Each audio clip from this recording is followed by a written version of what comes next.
como inmigrante en República Dominicana, haciendo vida, gracias a Dios.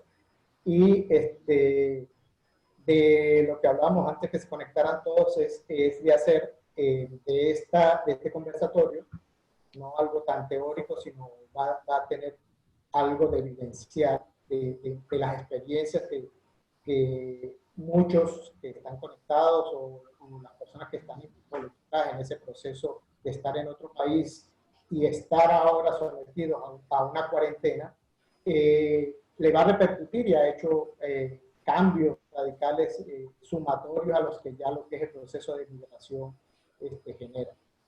Quiero aprovechar y presentar al licenciado Wilfrid Dalestín, que también es psicólogo. Wilfrid, si te quieres presentar. Buenas tardes. Soy Wilfrid Dalestín, psicólogo clínico, graduado. Vivo aquí al país como migrante desde 2010. Es un placer para estar con ustedes esta tarde.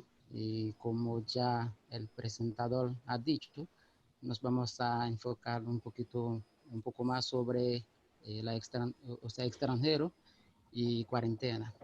Espero que logramos, muchas ideas que podíamos ignorar, pero dentro de ese taller, de esta conferencia, podemos encontrar buenas ideas. Perfecto. Bueno, una de las cosas que queremos hacer, ya que no todos manejan ciertos términos, vamos a conceptualizar brevemente algunas cosas de lo que es en este tema de migración. Por eso vamos a presentarle unas pequeñas referencias. Okay.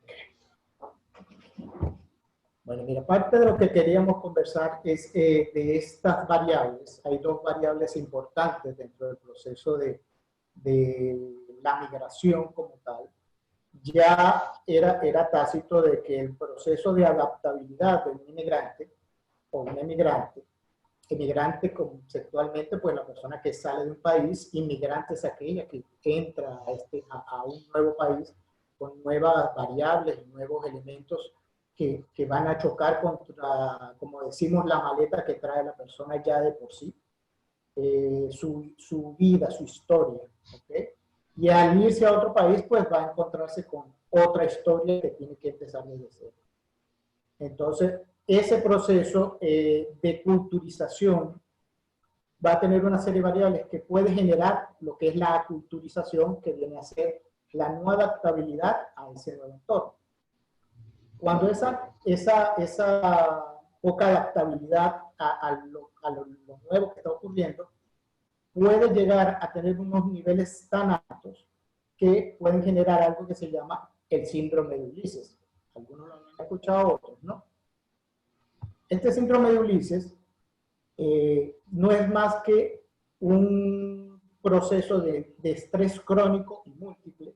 Se le llamó síndrome de Ulises porque, como alusivo a una novela que muchos la habrán escuchado, que es La Odisea, muy famosa, donde el héroe, que es un semidios, sale de sus tierras a luchar, a conquistar tierras, pero dura tanto tiempo afuera que empieza a sufrir una serie de síntomas, una serie de nostalgias, una serie de depresiones por añoranza a su familia, a su tierra, a sus costumbres. Entonces, por eso tiene el nombre de síndrome de Ulises, haciendo referencia a este héroe de la Odisea. ¿Okay? ¿Qué pasa en este síndrome de Ulises de aculturación? Hablamos de en algunos casos, no todos, porque no todos sufren del síndrome de Ulises, sino esto es un proceso que viene sumado a una serie de variables con las que el inmigrante se va a encontrar. ¿Okay? Esto va a desencadenar una serie de duelos, frustraciones, problemas adaptativos que van a traer como consecuencia esas enfermedades generadas por estrés, que van a afectar las condiciones emocionales del inmigrante, afectando la salud mental, tanto del grupo donde él está, como del inmigrante como tal. Y que es importante identificar la presencia de estas variables, que es lo que más o menos vamos a tratar de ir manejando durante el conversatorio. ¿Ok? ¿Qué pasa? Cuando estamos en proceso de irnos y no llevamos las capacidades o no detectamos todos los posibles escenarios con los que nosotros nos vamos a encontrar, o el inmigrante se va a encontrar al nuevo lugar que va, a su lugar de destino, eso va a tener un impacto o un choque dentro de su conceptualización o dentro de sus formas que ya lleva preestablecidas para hacer su nueva vida. Cuando hablamos de eso, hablamos de planes, posibles soluciones a una situación que está viviendo, que en muchos casos va a ser mejor, pero el proceso de solventarla le va a llevar muchos tropiezos.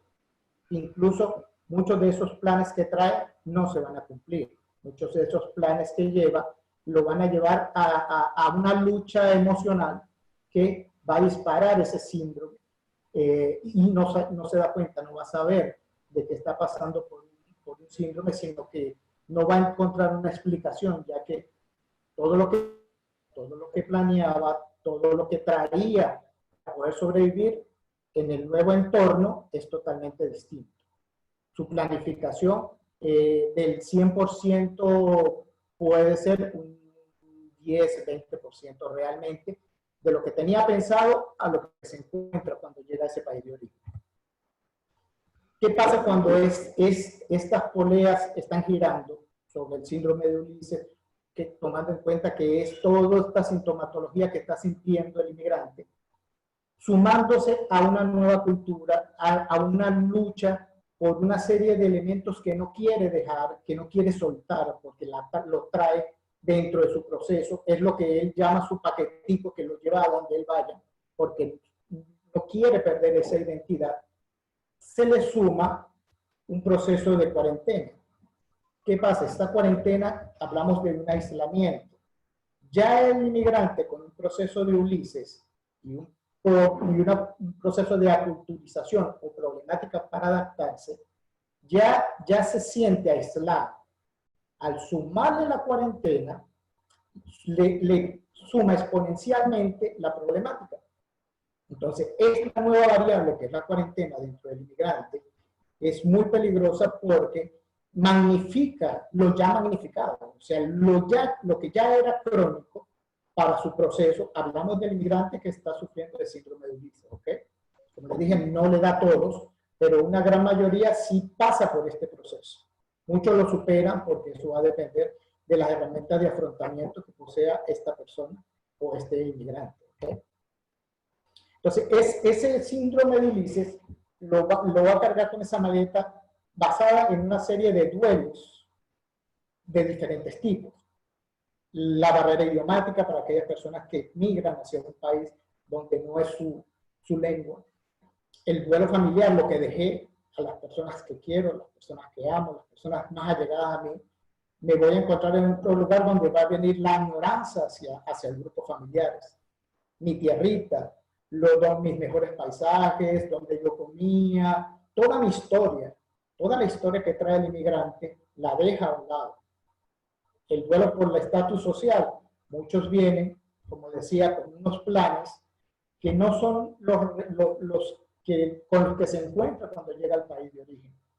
Puede venir en donde estaba con un estatus medio y cuando llega al país de origen, o al país que migra, se va a encontrar con que no tiene papeles, no puede trabajar, se consume el dinero que trae de reserva y eso le va a generar que su nivel económico baje y tiene que adaptarse al sitio donde llega, a las características que el dinero le dé.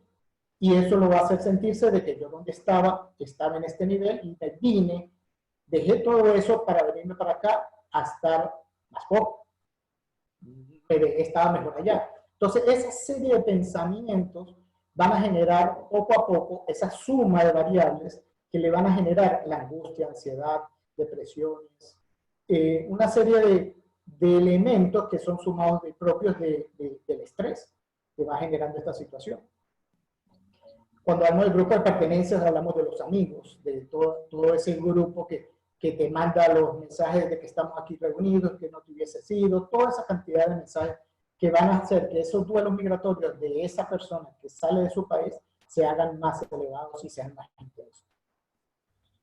Entonces, este migrante va a depender de su capacidad vulnerable, o sea, su vulnerabilidad. Si él es muy vulnerable, no tiene herramientas de afrontamiento, pues entonces esos estresores con los que él se va a encontrar, esos elementos que van a atacar su capacidad de resistir, le van a producir ese duelo general, que es normal, más el duelo migratorio. Y ahora se va a sumar a que ahora estás aislado y ahora lo poquito que tenías se restringe por la cuarentena. Entonces los niveles de ansiedad pues son sumamente mucho más altos. Traje a acotación la aculturación aparte porque no viene a ser lo mismo. Porque el proceso de aculturación es un proceso normal dependiendo de las herramientas de afrontamiento que posea el inmigrante, va a poder superar, bien sea al 100, 50, 70, 80, el porcentaje que sea, pero siempre va a llegar con el tiempo, el esfuerzo y el entorno, va a poderlo superar. Entonces va a ver de la culturización va a pasar a la adaptación, ¿ok? Dentro del entorno. En cambio, el síndrome de Ulises es ya un ciclo que ha pasado ese proceso. Puede la persona estar culturalmente estable, puede estar adaptada al sitio porque, por un ejemplo, de Venezuela a República Dominicana no hay barrera idiomática, la interacción familiar, la jocosidad es bastante parecida, entonces no hay un choque cultural realmente tan radical como para que se produzca una culturización. Pero las barreras que se encuentran con base a los elementos, dígame. Sí, disculpa. Es bueno aprovechar ahí mismo. Muy importante la comparación que tú estás haciendo. Un saludo a todos, Gamaliel del Rosario, psicólogo. Bueno, es importante aprovechar eso. ¿Por qué? Porque tú estás hablando de unos síntomas, de un síndrome, y está hablando de una vivencia, y lo está comparando incluso en medio de la cultura entre tu país, nuestro país, el parentesco que tienen. Pero ¿qué pasa cuando algo como esto es diferente, por ejemplo, de otro país y quizás no tan parecido o quizás más parecido? Y aquí quisiera yo que tú me permitas preguntarle a Wilfrid, entonces, ¿cómo es posible esta sintomatología que afecta a la parte de la salud psicológica en muchos de los casos, porque nos mantiene en ansiedad y estrés por la misma circunstancia? Entonces, ¿cómo es esa vivencia desde el punto de vista del lado de Wilfrid? Wilfrid, explícanos eso entonces, del lado tuyo. Lo primero, lo que hay que entender es la transición, porque cuando uno es migrante, es decir, tú sales de un espacio, un país a otro, esa etapa lo llamamos transición. Y las transiciones siempre llevan algunos estrés, porque no la misma vida que tú tenías en tu país, en tu hogar, en tu familia, que tú vas a encontrar lo mismo. Puede ser en 5 años, en 10 años, puede superar mejor, pero al inicio siempre va a tener esa rebaja. Entonces, porque tú sales es como que tú de una deculturación para acultural. Entonces, esa etapa siempre genera mucho estrés. Y esos estrés afectan la bienestar psicológica de la persona, porque tú puedes ser preocupada, a veces tú te sientes como que tú quieres volverse a tu país o al lugar donde tú vienes. Entonces, todo eso entra a un proceso, o puede dejar el estrés atrás para entrar en una depresión. Y como lo acaba de mencionar nuestro colega Edgar, hasta llegar al duelo, porque deja familia, deja por empleo, depende de la situación que te hace dejar el país. Entonces, pero lo importante es ser resiliente. ¿Qué es resiliente? La resiliencia es la capacidad que tenemos para hacer frente a la adversidad. Es decir, que hay cosas que no así que lo esperábamos, no así que lo quisimos, pero ser resiliente es adaptarse a cualquier situación, buscar la manera para que no te quede tropezada de la situación. Entonces, yo me pregunto aquí, hago el análisis, porque aunque yo he ido de visita, no me ha tocado más que de forma interna inmigrar de un pueblo a otro. Siempre hemos tenido que dejar, en este caso, cuando lo hacemos de forma interna, hemos tenido que dejar a nuestros amigos, a los vecinos de tiempo nuestro, y las emociones al llegar al otro pueblo van a cambiar. Pero, por ejemplo, cuando nosotros salimos y nos vamos a otro país y tenemos que sustentar la esperanza de algunas personas de nuestra familia que están esperanzados en que, bueno, yo voy a progresar, voy a conseguir, voy a ayudar a la familia, y de repente nos vemos enclautados en lo que tiene que ver con una detención económica, ¿no? La adquisición no es posible como quizá ellos están esperando. ¿Cómo afecta esto en el sentido emocional o psicológico a un individuo? Y me gustaría que me conteste Edgar y luego me contesta Wilfried para ir manejando esto, porque dentro de las personas que tenemos aquí, tenemos gente que no están en nuestro país. Entonces, ¿cómo ellos la estarían pasando en este sentido de esa esperanza que tienen esos familiares precisamente en el progreso del que se fue? ¿Verdad? Te escucho, Edgar. Mira, y eso es tan real que genera precisamente ese tipo de estrés, es el que genera gran parte de lo que hablamos del síndrome de Ulises. ¿Por qué? Porque tú te vas con una esperanza, tú te vas con unas metas y dejas a esas personas con esa misma esperanza. Pero el proceso de que cuando tú llegas y no es la realidad, solo lo vives tú. Y tu propio orgullo, tu propio deseo de no preocupar a los demás, te genera una angustia porque los demás te siguen viendo bien. Tú sigues colocando fotos de que estás en la playa, que tienes esto, que estoy haciendo esto. Las llamadas todavía siguen siendo, me va bien, no se preocupen, estoy bien. Y realmente, como decimos en Venezuela, te estás comiendo un cable. Entonces, que se enteren de la realidad te ponen dos escenarios. Difíciles en el sentido de que cuando no tienes la capacidad de vivir como migrante o no tienes las herramientas necesarias para vivir como un inmigrante, quieres regresar, quieres retornar, porque no puedes hacerlo, no puedes ser inmigrante. Pero ese elemento te coacciona para que lo hagas, porque nadie quiere regresar derrotado. Es algo como intrínseco, como que no quiero que me vean mal, que me fue mal. Entonces prefiero estar sufriendo aquí que ir allá y que me vean que la pasé mal. Tiene que ser muy radical el momento que esté viviendo como para que se regrese derrotado. O simplemente cumpla con los elementos propios o su herramienta que le permitan afrontar la situación y tomar decisiones radicales, que es lo importante cuando nos apoderamos de lo que realmente queremos como vida, ¿no? Okay, no un disfraz, no un parapeto.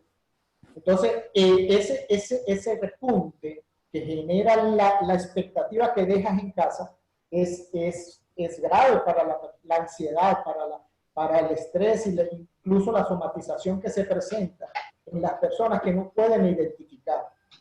Eso es disculpa que haga hincapié en eso. Esa es la importancia del síndrome de Ulises.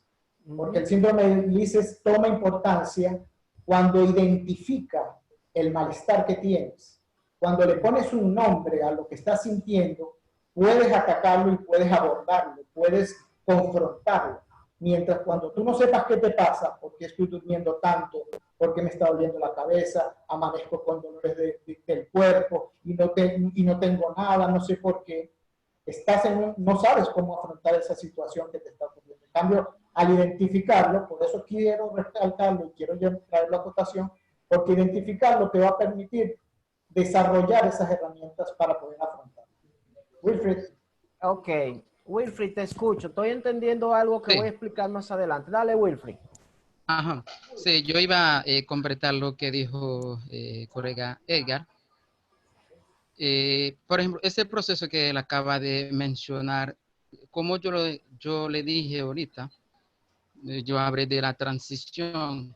Después de cada transición a una etapa de adaptación, o sea, readaptación, porque desplazar de un sitio para otro, eso genera estrés. Entonces, como acaba de decir nuestro colega, lo primero que puede ayudar a la persona a generar, o sea, controlar más o menos ese estrés es saber por qué tú dejaste de un país para otro, o sea, el motivo de tu salida. Eso te puede ayudar. Porque si tú sabes, tú sales por tal cosa y sea lo que sea, yo me voy a adaptar, yo voy a buscar la manera. Entonces, así no me voy a volver a ser vulnerable a las estreses, o sea, a las circunstancias. Entonces, todo ese proceso implica tener un buen manejo de sí. Porque Sí. desde que tú, sí, un buen manejo de sí. Porque desde que tú sales de un país a otro, o como adulto, no como un niño que tiene un pariente que se le va a dirigir, tú eres el dueño de ti mismo. Okay. Entonces, el manejo o sea, el buen control de ti depende de ti. Por eso que las estrés siempre van a llegar en las primeras etapas, o sea, en la etapa de adaptación. Pero con tu buen manejo de...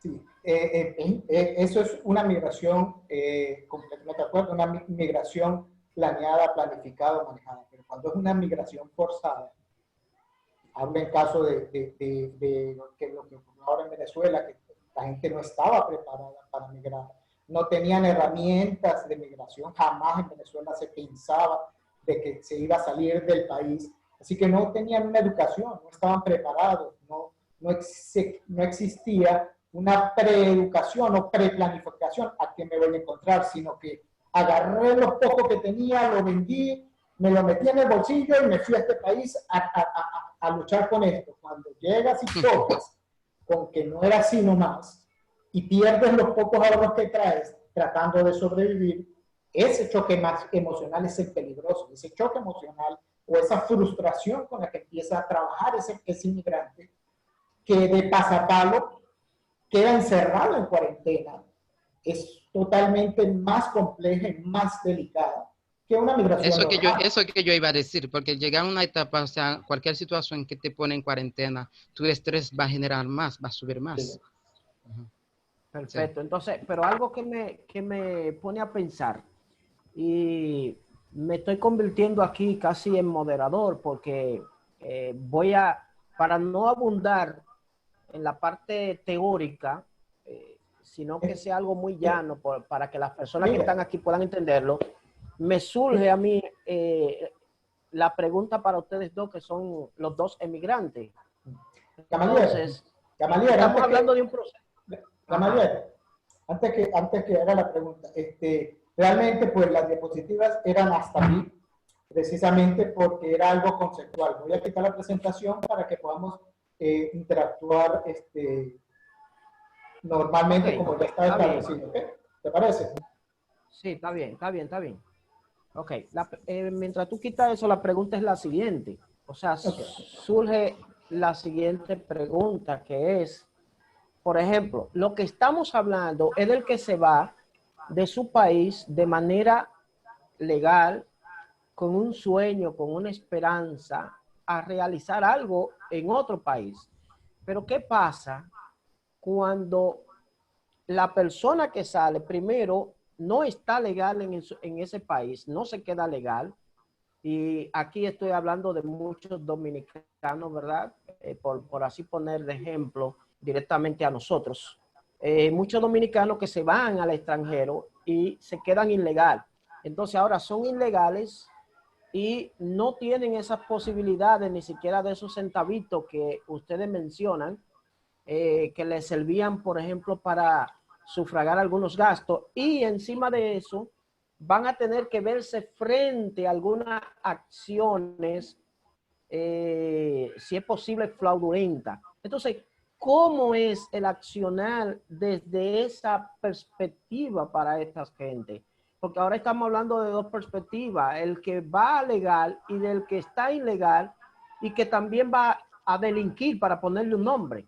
Entonces, se generan las mismas emociones y todas estas consecuencias. Le escucho a los dos. Sí. Adelante, Dale, Wilfried.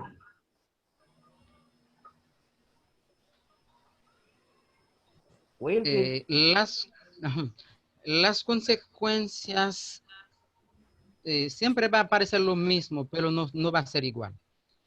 Okay. Porque la persona que sale de manera legal tiene una mente más preparada, porque desde en su salida no tiene estrés. El estrés va a surgir cuando llega, o sea, en la etapa de adaptación, porque tú dejas tu familia, tus amigos, sea empleo, otra cosa. Pero la persona que se va de manera ilegal, desde en su salida, desde ahí el estrés ya se está generando dentro. Y llegar para buscar la manera para adaptarse al medio es otro proceso.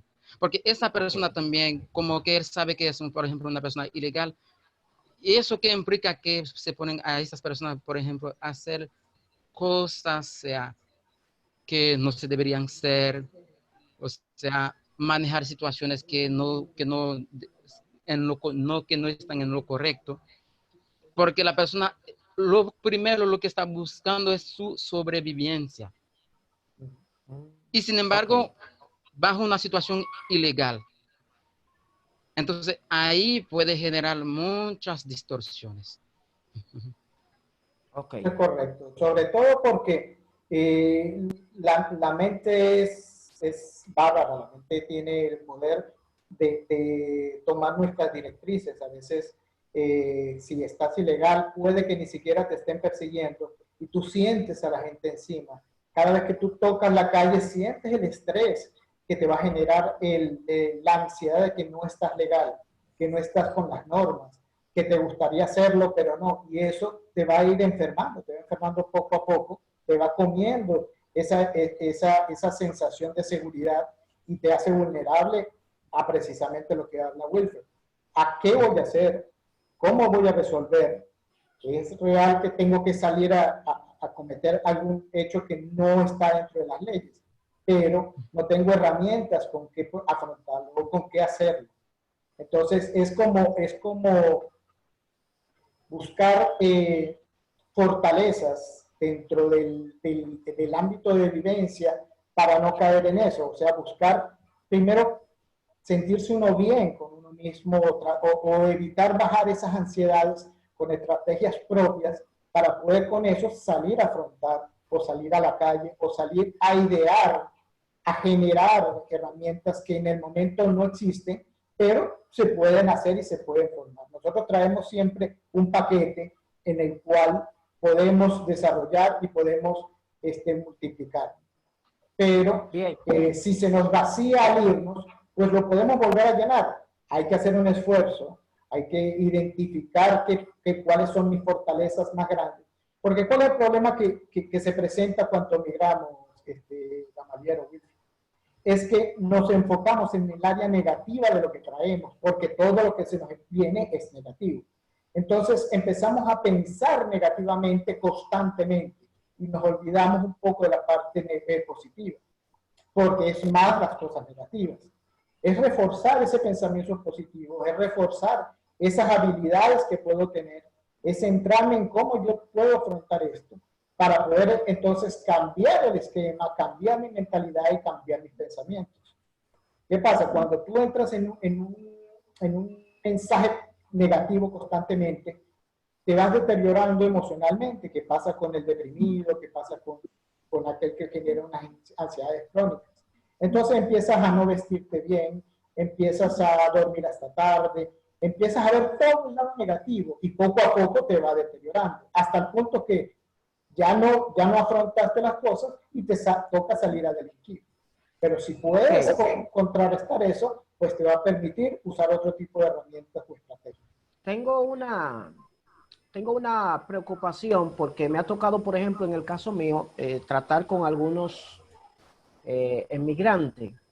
Y entonces he visto algunas circunstancias que yo podría decir ahora que no son muy favorables, pero quiero preguntarle a los dos. Todos estos síndromes, porque hasta ahora ustedes no han hablado de trastornos, ustedes han hablado de síntomas y síndromes que pueden aparecer. Entonces, todo esto puede llevar, toda esta circunstancia que se le presenta al emigrante, puede llevar al emigrante en algún momento a caer en un trastorno per se. ¿Y cuáles serían esos trastornos? Antes de dar algunas estrategias de afrontamiento, quisiera que me expliquen ese detalle nada más. Si pueden caer en algún trastorno y qué trastornos serían estos que caerían estas personas que caen en estos síndromes. Le escucho a los dos. Sí. Yo en breve palabra puedo decir si se puede generar, o sea, llegar a un trastorno. Porque, como yo he decidido, en la etapa adaptación, o sea, entra el estrés. Entonces, si a partir de esta primera etapa no hay nada que mejora la situación, la persona sigue pensando, preocupando, ya tú vas a dejar el estrés para entrar en una depresión. Y en la diapositiva le presento a nuestra colega Edgar los duelos. Entonces, el duelo, a partir de un tiempo, o sea, de los 3 a 6 meses, la situación no ha mejorado. Ya es como que lo consideramos como un duelo no resuelto, que ya es una parte de un trastorno. Entonces, esa persona va a quedar un trastorno depresivo que le va a generar por largo tiempo de su vida, hasta que buscar la manera para un buen afrontamiento de su situación. Ok. Sí, recuerda que todo lo crónico, todo lo que se mantiene en el tiempo, pues se hace cada vez más dañino y va perjudicando a tanto la parte cognitiva como la parte física. Porque sí que hay que entender o diferenciar de que el que es inmigrante y está pasando por estos procesos, por lo general, son personas que tienen capacidades de lucha, porque ellos están luchando por sobrevivir. Ellos son proactivos y siempre conservan la esperanza de poder salir adelante. Eso es una herramienta que les permite que todas estas situaciones tengan una solución, vean una solución más allá del camino, más allá de lo que están viviendo. Entonces, con la orientación adecuada, con la canalización correcta, se puede salir y se puede afrontar todas estas depresiones y todos estos elementos que van a chocar o van a generarte esa problemática de ansiedad, depresiones, baja autoestima, muchas variables. Son infinitas porque cada quien, como tú sabes, somos individuales y cada quien recibe o se manifiesta de maneras distintas a su proceso depresivo. También tenemos que entender que cuando entras en estrés y depresión hay una parte hormonal que te perjudica y que en un momento te va a ir lastimando físicamente y te va a ir enfermando. Y eso te limita más a tener la manera como afrontar tu situación o pelear en tu situación de vida. Bien, entonces, yo pienso algo que creo que ustedes van a estar de acuerdo conmigo. Todo lo que ustedes han dicho, más si hay alguna predisposición, algún trastorno, la presión en el momento de ser emigrante y que esta ansiedad se desarrolle, va a servirle de detonante para que aquellas predisposiciones se destapen más pronto. y pueda existir ese trastorno. Por lo tanto, nos toca entonces ahora, Egal y Wilfrid, hablar de algunas técnicas o algunas herramientas que sirvan como arra o como ancla para que estos emigrantes puedan permanecer. Decía ahorita Wilfrid, la resiliencia. Bien, pero ¿qué es eso? ¿Y dónde lo vende y cómo se comen? Entonces, ¿qué herramienta podemos utilizar, Wilfrid y Egal, para nosotros entonces decirle a estos inmigrantes que hay todavía esperanza y que ahí tienen un brazo amigo para ellos seguir hacia adelante? Entonces, vamos a ver, escuchamos de ustedes esas herramientas que pueden utilizar en medio de estas circunstancias. Yo puedo decir antes de Edgar, Claro. una de las primeras herramientas que se pueden buscar es cuando hacer frente de una tal situación, por ejemplo, llega a un país como migrante, sea legal o ilegal, pero viviendo bajo de una situación que tú no esperabas. Entonces, lo primero que hay que hacer es buscar una red de apoyo. Trata de buscar una red de apoyo, sea emocional, psicológico, de las necesidades primarias, hasta que tú puedes generar, o sea, superar la situación para llegar al nivel que tú puedes controlarlo. Porque si tú te quedas en esa etapa, tú no buscas una forma, una red de apoyo que te ayuda con las primeras necesidades, hasta suicidio puede llegar. Porque tú estás bajo de una situación, tú puedes regresar, tú no puedes. Tú puedes ir más adelante, tú no puedes. Entonces tú estás concentrado en una situación. Ahí te puedes generar otras ideas que no se debería. Así lo pienso. Ok.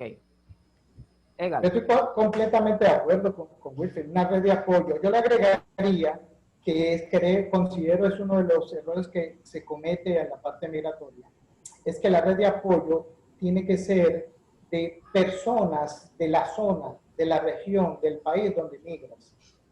¿Qué pasa? Cuando tú buscas solo tus contrapartes o tus compañeros migrantes que vienen de la misma zona, ellos traen también su propio paquete, su bulto. Entonces, eso se va a sumar, va a hacerse exponencial porque las reuniones o los momentos de compartir o buscar soluciones van a convertirse en quejas y en palmadas en la espalda sí, tú sabes que eso es así. En cambio, cuando buscas la red de apoyo en personas de la región que ya tienen una historia y que ya tienen herramientas del mismo país, conocen el movimiento, conocen cómo se desenvuelven dentro de la zona, eso te va a permitir avanzar, te va a permitir ver realmente una esperanza dentro de donde estás. ¿Ok? Esa sería una cuestión, que la red de apoyo sea de personas del mismo país, que te permitan buscar a las personas adecuadas para los papeles, a saber cómo te desenvuelves en tal sitio o en tal lugar, dónde podrías ir, incluso te sirven a veces de andamiaje o de apoyo para afrontar en un trabajo X. Pero va a ser preferible para poder pasar ese tipo de crisis, buscar ese tipo de apoyo. Otro importante es comprender y entender que esos síntomas que estás sintiendo tienen un nombre. Y como tienen un nombre, tienen una manera de curarse, o bueno, no lo llamemos curar porque no es una enfermedad, una manera de afrontar, tiene maneras de que puedas cambiarlo. ¿Qué necesitas? Necesitas ayuda psicológica cuando esos elementos se hacen de manera radical, cuando esos elementos están perjudicando tu desarrollo, tu desenvolvimiento como persona. Entonces debes buscar un apoyo profesional con un psicólogo que te permita ver tus capacidades y ver tus herramientas, porque cuando entramos en depresión, hay que estar claros, nos nublamos, nos olvidamos de que somos capaces. La gente de afuera lo ve, pero nosotros mismos nos volvemos ciegos ante eso. Entonces, buscar esa ayuda, ese andamiaje que te permita ver qué tengo, y una vez que ya yo lo tenga, me puedo empoderar de mi situación. Lo que tú comentabas, Gamaliel, de los elementos que dejas en el país. Tienes que aislarte de ellos cuando estás en un problema de depresión o cuando estás en un problema de ansiedad. No puedes estar pensando, tienes que salir adelante, porque si tú no sales adelante solo, te vas a hundir con el barco. Tienes primero que salir a flote para poder ayudar a los demás. Del resto, lo que se van a hundir es todos. Entonces, no es ser egoísta, es ser consciente de que necesito salir adelante yo para poder realmente tener con qué ayudar a los demás. Hay una ley para el inmigrante que te dice de que cuando tú emigras debes vender todo, dejar todo. Claro, no puedes delegarte a la familia, pero cuando hablamos de cosas materiales, tienes que desligarte de esos apelos. ¿Por qué? Porque cuando tú estás en un país y quieres hacer vida ahí, tienes que dar el 100% porque no tienes una manera de retornar. Entonces das tu 100%. Si tú dejas un anclaje en donde estás, siempre vas a estar, bueno, no importa, cualquier cosa yo me regreso, cualquier cosa yo tengo mi casa allá, cualquier cosa yo... Entonces, no das tu 100% para salir adelante y hacer una vida real en el país que vas. O sea, eso es Para como completar lo que dijo Ajá. Edgar, por eso que es importante esos dos procesos, la conducta y la comunicación. Sobre todo cuando es inmigrante, llega a un país o cualquier sitio. Hay diferencia entre comunicar y saber comunicar. Porque recuerda que tu conducta refleja lo que tú eres. Entonces, mientras que si, por ejemplo, la persona muestra patrones de conducta agresiva, o sea, de antisocial, más la persona va a quedar con su situación. Pero mientras más que la persona controla su conducta en ese entorno, más beneficio lo tiene a su situación. La adaptabilidad es importante. La culturización, aceptar la sociedad y entrega, navegar dentro de ella, porque tú traes la tuya, pero tienes que entender que estás en otra. Tú no vas a hacer que una población se adapte a ti, tú tienes que adaptarte a esa población. Y al adaptarte vas a fluir con ella y vas a ir bajo las normas que no te van a dar una problemática. Muy bien. Ya concluyendo, porque hemos arribado a la parte final, nos quedan 7 minutos, que si ustedes me lo permiten, vamos a cedérselo a las personas que están por aquí, alguien que quiera hacer una pregunta o hacer algún aporte. Primordial, dejar en el tapete a todos que, como decían los colegas, las presiones externas, las que tú dejaste en el lugar de donde vienen, que están esperando en ti, hay que abandonarla. Hay que dejarla, hay que aguantarla hasta que tú tengas la fortaleza necesaria para poder enfrentar aquella. Primero tu bienestar y luego vamos a ayudar al bienestar de los demás en aquel lugar. Esto es importante dejarlo en el tapete. Si alguien tiene una aportación o tiene una pregunta, este es el momento en el que puede abrir el micrófono y preguntarle a nuestros compañeros y vamos con todo gusto a responder su pregunta dentro de la posibilidad. El momento es suyo. Tenemos a Cristina Díaz por aquí, a Juan Herrera, Victoria, tenemos a Andrea, Wendy Garelin y bueno, estos son los que puedo ver ahora. Entonces, eso está en sus manos si tienen alguna pregunta. Si no tienen pregunta, por lo menos nos gustaría escuchar qué le pareció esta intervención en el día de hoy.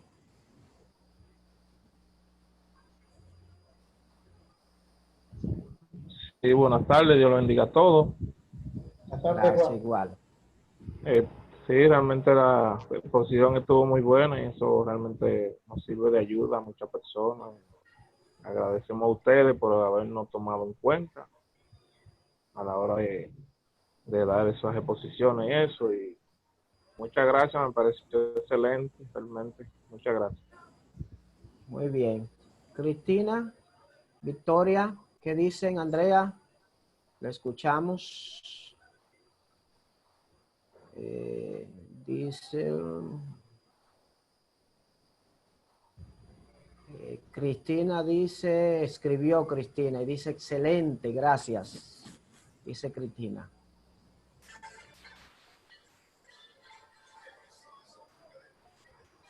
No te escucho bien, Andrea. Repite, por favor. Buenas tardes, Gamaliel, ¿cómo estás? Muy bien, gracias a Dios.